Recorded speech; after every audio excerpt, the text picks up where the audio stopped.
Hərb tarixi. Qay Yuli Sezar da dünya tarixinin ən tanınmış hərbi komandanı, dövlət xadimi və siyasi liderlərindən biridir.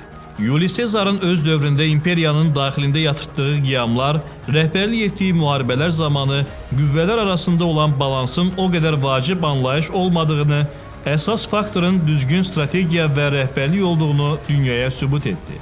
Onun Qal tayfalarını fəth etməsi ilə Alp, Pireney və Peyn arasında geniş ərazi Roma hakimiyyəti altına keçmişdi.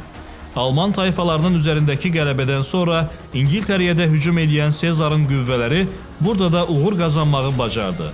Sezar hakimiyyətə gəldikdən sonra ona qarşı mübarizə aparan qüvvələri də dəfələrlə sarsıdıcı məğlubiyyətə uğratmış, apardığı dövlət və hərbi əhəmiyyətli islahatlarla xalqın rəğbətini qazanmış, Roma tarixində dərin iz buraxmağı bacarmış lider olub.